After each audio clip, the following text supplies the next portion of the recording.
and attempting threes, so it's going to be a big key for the game. They've got a Player of the Year candidate in Pickett who's had a phenomenal year.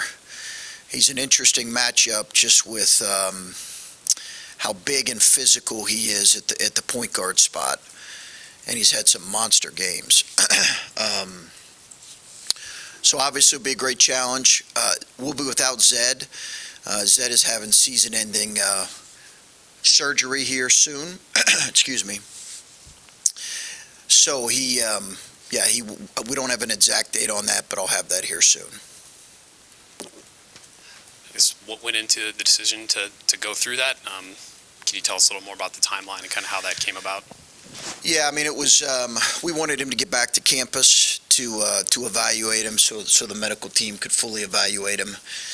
And I think they didn't feel comfortable clearing him, given some of his continued issues with his shoulder. And we had always intended for him to have surgery. We did, this just moved up the surgery with the season ending. Well, was it a case that did it just get worse? I mean, it seemed like from just the outside, he was constantly grabbing at it, but did it just steadily get worse to where you had to have this decision now?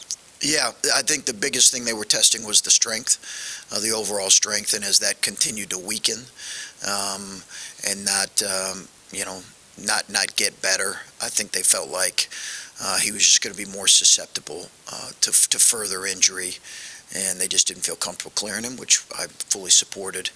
And I know Zed and his family felt some relief in the sense that they can move forward and get the surgery done a little bit earlier and hopefully have a little bit of a longer off-season next year. And then I know he had dealt with it at Duke, and we had seen it kind of throughout the season. How long has he been dealing with this? I know it got worse, obviously, Purdue and wearing the brace from that point on, but how long had he been dealing with this? Honestly, the first time I really significantly noticed it was Purdue. I think that's where it went out at him. I don't know that it went out at any other time. I think it went out at Purdue, and that's why he was out that full game, or most of that game. Chris, in facing Penn State, you talked about how experienced and old they are as a team. Roddy and Bruce were talking about the connectedness that they see from watching a team like Penn State. Does that show up to you when you watch the film? And then for a guy like Pickett, how do you slow down someone that's so hot right now, besides showing them different looks? Yeah, no, he's a tremendous player, and because of how well they shoot the three at really all five spots, it just puts a lot on your defense, and I think it's some of it's going to come from giving different looks. But listen, he's a tremendous player. He's a guy that can post it and score it like a big man, and he can also shoot behind ball screens. He can make threes in the open floor. He makes the right play. He's a tremendous passer, and their spacing offensively, because of their shooting and the gravity that creates, just puts you in a really difficult spot. They're a tremendous offensive team. And yeah, they've got older bodies and experienced bodies, and they added a couple older transfers. But I think the continuity from a lot of the returners makes it clear that they've I think it's been a reason for their success this year. Chris, obviously you want to try to win this one, however you have to go about winning it, and that's the goal. But when you have a guy like Pickett, as hot as he is right now, is there almost the test that this is for your team, for your individual guys, to defend a guy like that? Are you curious about that? Is this a good thing of like, hey, okay, this guy's been on fire, let's see what we do? Yeah, absolutely. I think, teams have played him all different ways. Obviously they swept Illinois. I think Illinois played him pretty consistently the same way both games, but he's seen every look. He's seen post traps. He's seen blitzing of the ball screen. He's seen guys go under everything. He's seen them put a 6'10", 6'11" guy on him and just go under every ball screen. Then he's seen, full court pressure. So he's really seen almost every look. I think the tendency in games like this is, you can overthink it and outthink yourself, and I think that lends maybe to less aggressiveness. So I think we're trying to guard against that. I think we're going to have to play the way we play and give different looks. but I am interested to see kind of how we match up with someone who is this difficult of a matchup. Sorry for not knowing this. Did you guys peek at him at all in the portal? We didn't. No, we didn't. That was now going back maybe, Doug, a couple years ago, but he's had a tremendous run there, but we did not. How much of the message, here, even despite all the losses and stuff, is that you guys could still have, a run in the Big Ten tournament and make some noise in that tournament? Is that something you guys talk about at all, or a message to motivate the guys right now? Yeah, I think we will as we get closer. I think the reality is big picture stuff right now, I'm not sure that does anybody any good. I think the focus has to be on the work and the day-to-day, and hope that we can, continue to make progress here down the stretch. I think that's the biggest thing. There'll be a time when we'll talk about that. It'll probably be once we get a little bit closer to the tournament time. Obviously, with Zed being out, you'd expect Felix to continue to start. Roddy and his defense would seem to be a big, thing for this particular matchup with Pickett and the likes of those, perimeter scorers. So is that the plan to continue to start the four freshmen the remainder of the way? I think that's, as of now, it could change, Griffin, from game to game, but, listen, I think those guys did a good job to start the game, the Purdue game. It's not an ideal setting for those guys to start four freshmen in that kind of environment. But I think those guys did a good job with it. They got us off to a good start. And I think they're gaining really valuable experience. This particular matchup with Felix, they play some big guys. They have a starting big guy who's 6'10", who's a good young player, but they also play a lot of smaller, versatile guys that Felix at times has had trouble with. So we'll have to look at some adjustments if they continue to go that way. Just for Felix in particular, what does this stretch of games mean for him to get as many minutes you would figure as he can handle? Obviously, you had to pull him against Purdue because of the foul situation. Just what does this mean for him, and what do you want him to grow and develop, and what are the areas, I guess? I think he's got to play better in terms of staying out of foul trouble, for one, Steve. I think he's going to be a guy that we're obviously going to really lean on next year, and he cannot have some of the kind of careless fouls that he had against Purdue. The second one where he slapped down, he's got to eliminate that from his game, and I think learning that right now is important. I think that's the biggest thing, and then just learning how he can impact the game. He's obviously got tremendous size, really good athleticism. He gets bumped off his spot a lot right now, but that's going to have to be an off-season issue. But I think the things right now where he's just little things. He's got to catch the ball with two hands. He's got to be able to play in traffic a little bit better, and he's got to learn what he can do on the floor to stay on the floor outside. And stay out of foul trouble. These 4 games, just what would you term a success, I guess, this regular season, the last 4 games? Obviously, any wins you can get to get some positive feeling around this team and some validation of all the hard work. Just what are you looking for, I guess, to get accomplished here?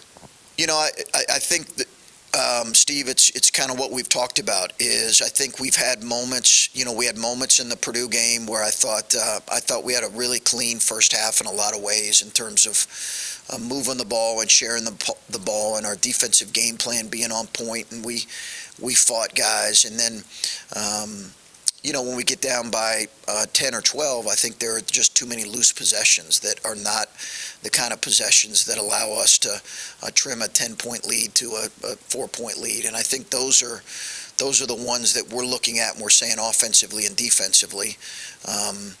We've got to get better at cleaning up those loose possessions that lead to losing possessions. And I think that's the biggest thing we're looking for.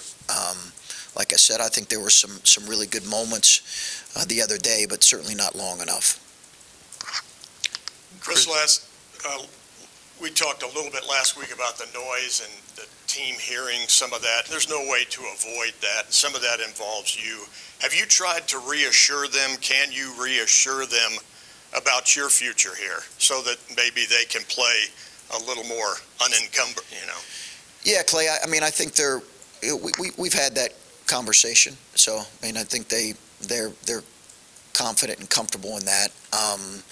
And I think players are, they're playing, and obviously they're hearing the noise, and they're as frustrated and as disappointed, and they carry it, certainly like all of us do. So, but yeah, those are conversations we've had. And you expect to be here next year, correct? Sure. When we spoke to Ben Johnson and also Matt Painter, they said almost the same thing about Justice and Bryce, that they wanted to make sure to force them to take tough contested twos in that 8 to 10 foot range. Are you confident in them taking those shots, and if you don't like those shots, I guess what do you have to do to get them some cleaner looks? Because they had almost the exact same, comments. Yeah, no, I think we've taken a few too many of them right now. I think some of it's a byproduct of we just have to have a better feel and better understanding. I think when you're a young player, sometimes you say, well, this is an open shot, I can take it. That's something we've addressed in film in the last month or so. A lot of teams will play drop coverage and try to force those kind of shots. And to be honest with you, we right now have not established a kind of weapon behind the three-point line where teams have to adjust really outside of one or two guys. So yeah, I think that's a constant conversation in terms of offensive efficiency. In the front half of the season, it kind of felt like the offense worked best when Zed was going good. You could kind of go inside outside with him. When teams aren't giving as much attention to Felix down low as maybe they do Zed, how much more difficult does that make it to operate the offense, to get guys more shots, if teams really aren't paying as much attention to Felix as they were to Zed early in the season? I think that's what we're looking at figuring out here. Obviously, he was a big part of what we did offensively, not just in his, in his finishing, which he struggled with at times this year, particularly after his injury, but more his just ability to impose himself physically to create fouls on the opposition, I think, was a big part of what he did, and his offensive rebounding was the best thing Zed did. So we've lost that with him being out. We've got to figure out a way to get it from other spots. Outside of games, what does a win look like to you in practice, communication between the guys when they're spending time with each other? What do you look for in things that we don't see? Yeah, no, I think if you were to come to our practice, you would see our energy in practice is good. And I think it can consistently grow, but it's been good. I think we have a group that comes and works. That's certainly been the case here this last week and a half to 2 weeks plus here. If that's not the case, it gets addressed, but it has consistently been good, and it was good yesterday. When you say addressed, is it you holding them accountable at this point in the season, or themselves holding each other accountable, and how does that conversation work if it's between them? I think both, but it's certainly the directive's going to come from me. But yeah, they challenge each other for sure in the midst of that. And we've talked about encouraging our guys. We need stronger voices among some of those guys, and we've seen that here in the last couple of weeks. Chris, just talking about the loose possessions and shot selection and all that. Yeah. Obviously playing a lot of young guys right now. Will some of that get solved next year just because you're older? Is that just how it works? It better. Yeah, it better. It's just it's really been an issue. I think some of it has been maybe guys doing things, playing a little bit outside of who they are and being forced to do that. And I think when you have a guy like EJ, everybody can kind of settle into their role a little bit more comfortably because you kind of have a consistency with him in terms of the quality of shots that he's going to get and that he's going to force other guys to get. And we just, quite frankly, have not had that this year. I think a byproduct of our offensive efficiency has been shot selection that we can certainly improve on. And also, I think we have to continue to trust the pass better. And if we had some possessions against Purdue where we trusted the pass, we just missed it. We just didn't make the shot. But I think the key is getting them to trust the pass. And I'll structure this question around Bruce and Roddy because those are the two guys up here right before you. Obviously, playing veteran teams comes up a lot in the Big Ten, right? Penn State's old, Northwestern's old, guys like that. Yeah. Are there times this year when you thought to yourself, wait till Bruce is old? Wait till Roddy's old. Can you think that way in this day and age? Sure. Yeah, I think the way that we have, I think when you look at it and you see what is successful and has been successful, certainly in the Big Ten and beyond, I get it. Starting 4 freshmen has not necessarily consistently been a recipe for success in this league, and that's by no means putting it on them by any stretch. Obviously, this was a team put together ultimately by me. So I think the reality is those guys gaining experience is and was a huge priority for us this year. And it will be important for us to continue to do that down the stretch and then have a great offseason because teams do look different once they have the amount of minutes and experience that those guys have had under their belt, whether that's comes from winning or struggling like we have. I think the experience can be really valuable if it's used in the right way, and that's certainly the hope for us. I'm sure this is something you've tried to do throughout the year. I saw Jake last night at a high school game. He's just talking about the way the team looks when you train and practice and just taking that game to the game floor.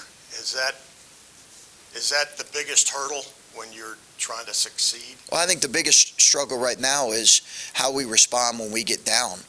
I think that's been the biggest challenge for us is our inability to respond in those moments when you're down 6 or 7 points or double figures.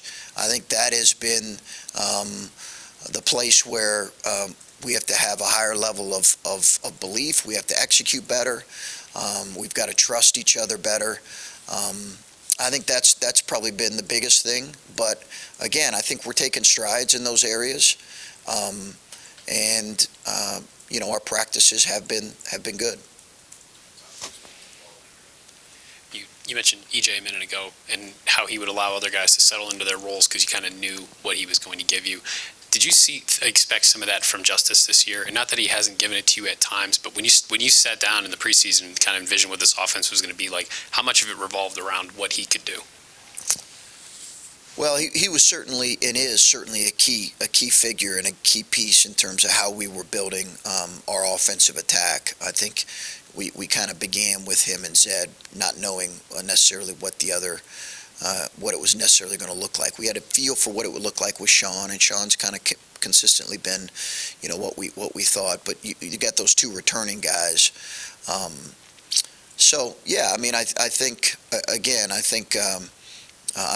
we're not putting our offensive struggles on any one person. I think it's been a combination of things, and when we played well, certainly those guys have performed well.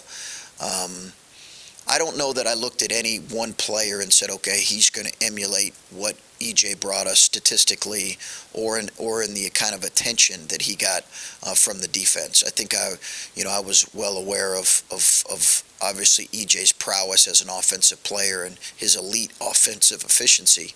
So I didn't imagine anybody would be even close to that.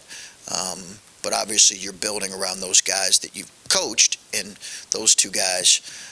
And Zed took real strides, in particular before his injury. He took real strides in terms of his overall play, and hopefully down the stretch here we can continue to see some of those good things from the other guys. All right, guys.